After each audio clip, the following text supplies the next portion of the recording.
That afternoon in the hospital, with the IV still in her arm and the monitor beeping softly beside her, Cora made a decision that would change everything. She hadn't told anyone yet.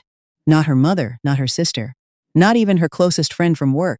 She just lay there in the pale blue gown that felt 3 sizes too large, staring at the water stain on the ceiling tile above her bed, and thought, this is it, this is the last time. But we're getting ahead of ourselves. To understand what Cora decided in that hospital room in Burlington, Ontario, on a gray Tuesday in February, you first have to understand how she got there. Cora Whitfield grew up in a small house in Guelph, the kind of house where the screen door was always half broken, and the backyard smelled like cedar in summer. Her father worked at a manufacturing plant, and her mother did bookkeeping from home, and they were the kind of parents who didn't say, I love you very often, but showed it in other ways, in packed lunches left on the counter, in blankets tucked around sleeping children, in the way her dad always waited up no matter how late she came home. She was the younger of 2 girls.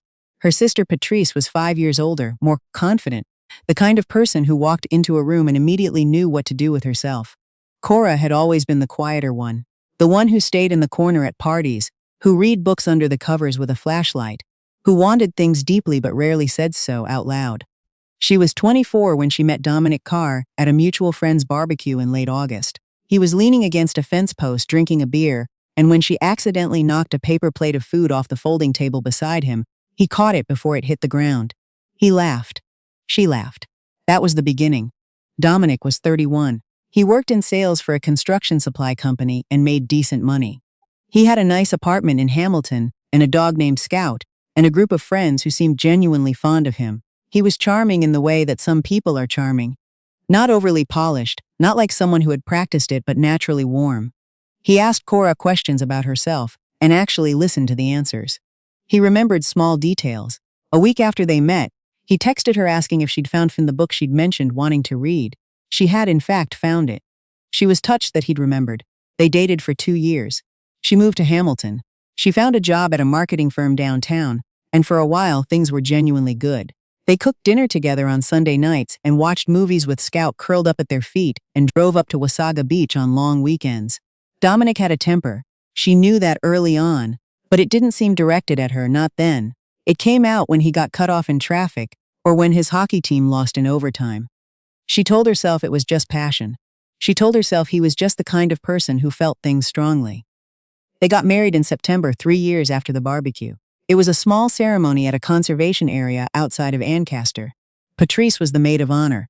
Their father cried, which nobody had expected. Cora wore her grandmother's pearl earrings and a dress she'd found at a consignment shop in downtown Hamilton, and she thought, standing there in the afternoon light, that she was happy. She was certain she was happy. What she didn't know, standing in that afternoon light, was that the version of Dominic she'd married was already beginning to be replaced by a different version. Slowly, quietly. The way a tide comes in. You don't notice the water rising until it's already around your ankles. The first time he raised his voice at her, really raised it, not at a bad driver or a delayed hockey game but at her, was 6 months into the marriage. She had made plans with a friend on a Friday night without running them by him first. He didn't hit her. He didn't threaten her. He just stood in the kitchen doorway and spoke to her in a voice she'd never heard him use before. Low. Controlled. Like each word had been carefully selected to land exactly where it would do the most damage. You don't think about anyone but yourself, you never have. She canceled the plans with her friend. She apologized. He was warm and normal again by the next morning, and she decided it had been a rough week, and she probably should have mentioned her Friday plans earlier. She let it go. But those things, once you start letting them go, have a way of accumulating. By the time she was 28, Cora had quit her job at the marketing firm. Not because she wanted to. She'd actually been doing well there, had been promoted once and was up for another.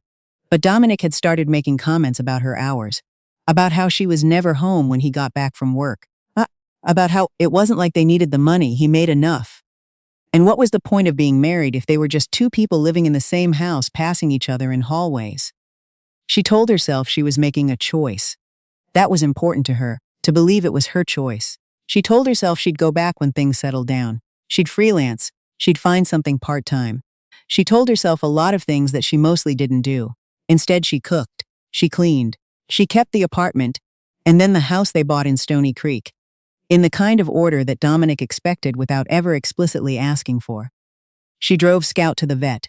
She organized the Christmas cards and tracked which of his relatives had birthdays when, and bought the gifts that showed up under his name. She attended the company dinners where she smiled at Dominic's colleagues and asked their wives about their kids and laughed at the right moments.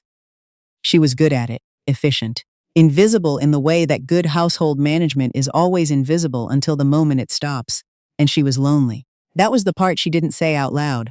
Not even to Patrice, who called every few weeks and asked how things were, and to whom Cora always said, "Fine, good, busy," the way you do when you can't quite explain something that doesn't have a bruise to show for it. She turned 30, then 31, then 32. She started noticing small things. Dominic staying late at work more often, putting his phone face down on the counter when she walked into the room. A name that appeared occasionally on his screen when a message came in. Lee.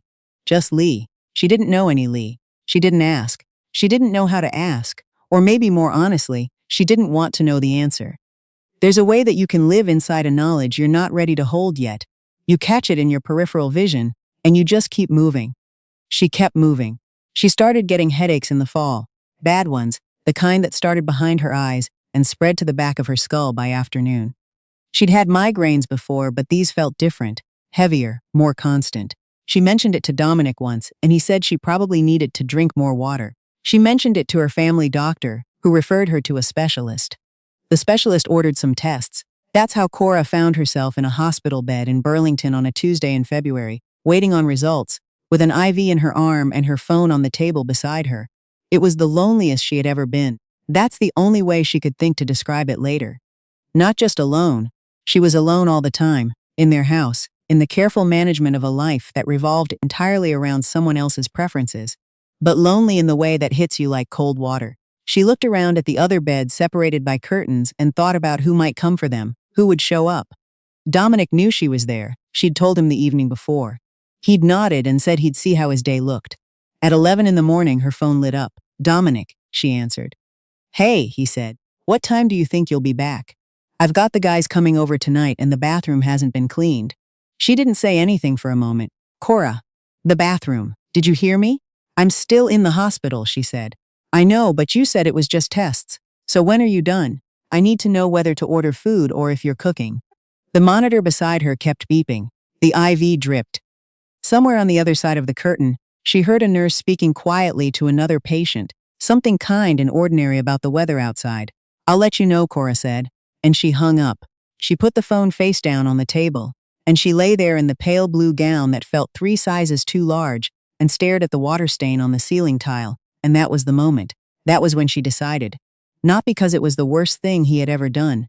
In some ways, it wasn't even close. But there was something about being in a hospital bed. Something about already feeling fragile and frightened and alone, and having the person who was supposed to be the one call you to ask about the state of the bathroom. Something about that specific combination cracked something open in her, like a window shattering, not from a sudden blow, but from a hairline fracture that had been spreading for years. And today was the day the glass finally gave. She thought about the marketing job she'd left. She thought about the Friday night with her friend she'd canceled. She thought about Lee, still just Lee, still a name on a screen she'd never asked about. She thought about her grandmother's pearl earrings, sitting in a velvet pouch in her dresser drawer, because Dominic had once said they looked old-fashioned on her. She thought about the conservation area in Ancaster and the afternoon light and how sure she had been. Then she picked up her phone and called Patrice. Patrice answered on the second ring. Cora could hear her niece in the background, the tinny cheerfulness of a children's show. "Hey, what's going on? How's the hospital? Did they say anything yet?" "Not yet," Cora said. "Patrice, I need to tell you something. And I need you to just listen first, okay? Before you say anything." There was a brief pause. Then her sister said very quietly, "Okay, I'm listening." So Cora told her. Not everything. There wasn't time for everything, but the shape of it, the years of it, the way it had happened so gradually that she had barely noticed. The job, the evenings alone, the Friday nights, the phone face down on the counter, Lee, and today the bathroom. When she finished, Patrice was quiet for a moment. Then she said, "I'm coming to get you. You don't have to do that. I know I don't have to. I'm coming anyway." "What wing are you in?" Cora told her. Patrice arrived 90 minutes later with a coffee and a breakfast sandwich from the Tim Hortons downstairs, and the specific energy of someone who has already made several decisions on your behalf and is confident they were the right ones. She sat in the chair beside the bed and held Cora's hand while they waited for the specialist. And she didn't say, "I told you so," or "I always is knew," or any of the things that would have been easy to say. She just sat there. The results came back that afternoon. The headaches were caused by elevated blood pressure and stress. Nothing structural, nothing sinister, but a serious enough warning that the doctor was direct about it. "You need to reduce your stress levels," she told Cora, as if this were a simple logistical matter. Significantly and soon. Cora almost laughed. Patrice drove her home to Stony Creek that evening. Dominic's friends were already there. She could hear them through the door before she opened it. The TV loud with a hockey game, the particular noise of a group of men who have made themselves entirely comfortable in a space. Dominic came out of the living room when he heard the door. He looked at Patrice and then at Cora, and something shifted in his expression, some recalibration. "How'd it go?" he asked. "Fine," Cora said. "My blood pressure is too high." "Probably just anxiety," he said. "You've always been." "Dom," she said, and something in her voice, something new, or maybe something very old that had been buried, made him stop. "I need to talk to you. Can Patrice stay?" He looked at Patrice again. "Why does Patrice need to be here?" "Because I'd like her to be," Cora said. "That's all." That conversation was the first of several. They weren't clean or easy. Dominic cycled through several versions of himself over the following weeks. The apologetic version, the defensive version, the version that accused her of being dramatic and ungrateful and unable to appreciate what he'd provided. When she mentioned Lee, he went quiet in a way that told her everything she hadn't wanted to know. He didn't admit to it directly. He didn't need to. She moved to Patrice's house in Guelph in March. Just herself and a carload of things. The pearl earrings in their velvet pouch, her books, her winter coat, a box of photos from before Hamilton. She left the house keys on the kitchen counter. She didn't leave a note. She didn't know what she would have written. Patrice had converted her guest room into something livable, with a fresh coat of paint and a new lamp from IKEA and a small bookshelf that she'd already filled with paperbacks she thought Cora might like. Standing in the doorway of that room, looking at what her sister had done, Cora felt the tears come for the first time in what felt like years. Not sad tears, exactly. Something more complicated than that. The legal process took longer than the emotional one. That surprised her. Inside herself, the decision had the quality of something irrevocable and clean. She had decided, in the hospital, and that decision held. But the paperwork, the back and forth with lawyers, the conversations about the house and the shared accounts and who got Scout. That was a different kind of hard. She got Scout. That was the thing she'd fought hardest for. Quietly, through her lawyer. Scout was technically Dominic's dog. He'd had him before they met. But Scout had slept at the foot of Cora's side of the bed for 6 years. Had followed her from room to room, had sat beside her on the couch during the long evenings she'd spent alone. Dominic's lawyer said Dominic was attached to the dog. Cora's lawyer said Cora was the dog's primary caregiver and could provide documentation. The documentation was provided. She got Scout. He showed up at Patrice's house in a carrier, tail wagging with his whole body. And when Cora opened the door of the carrier, he climbed immediately into her lap and stayed there. "Hi, buddy," she said. "It's okay. We're okay." She got a job that spring. A small marketing agency in Guelph was looking for someone part-time. She went in for the interview with her resume from 4 years earlier, slightly apologetic about the gap. The woman interviewing her, older, direct, the kind of person who got to the point, asked what she'd been doing in the years since. Cora had prepared an answer about freelance work and home management. She found herself saying something different instead. She said she'd made some choices she wouldn't make again, and that she was starting over, and that she was good at this work and she intended to prove it. The woman looked at her for a moment. Then, she said, "Can you start Monday?" She started Monday. The work came back to her faster than she'd expected. The particular logic of it, the problem solving, the client communication, the satisfaction of a project landing well. It was like finding a language she'd stopped speaking and discovering she hadn't forgotten it after all. She stayed late some evenings, not because anyone asked her to, but because she wanted to. Because she liked it. Because the work was hers and the time was hers. And she could spend both of them however she chose. She called her mother more often. Her parents still lived in Guelph, a few kilometers from Patrice, and in the early months after she moved back, she started going for Sunday dinners again the way she had as a kid. Her father always made too much food, and her mother always had something practical to say. And her niece ran circles around the kitchen table, and it was ordinary and imperfect and real. In a way that her life in Stony Creek had quietly stopped being. One Sunday evening in June, sitting on her parents' back porch after dinner with a glass of iced tea, while Scout napped in a patch of sun on the grass. Her mother sat down beside her and said, without preamble, "I wish you'd told me sooner." "I know," Cora said. "Not to say I told you so. I didn't see it coming, honestly. He seemed fine." She paused. "But I wish you'd told me sooner so we could have helped." Cora looked at Scout, at the way his side rose and fell in the afternoon light. "I wasn't ready to tell anyone," she said. "I wasn't ready to say it out loud. Because then it would be real and I'd have to do something about it." Her mother was quiet for a moment. "And now?" "Now it's real," Cora said. "And I'm doing something about it." The divorce was finalized in October. She signed the papers at her lawyer's office on a Wednesday morning and then walked out into the Guelph downtown and stood on the sidewalk for a moment in the October air. That particular Ontario October that smells like wood smoke and wet leaves. And thought, okay then.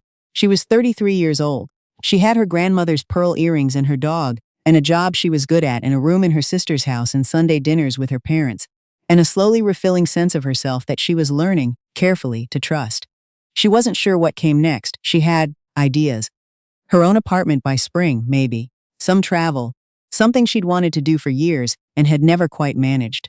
The possibility of going back to school eventually, of following a direction she'd set aside, before she'd even had time to really explore it. None of it was certain yet. Most of it was still only a feeling, the early morning kind that you can't fully explain.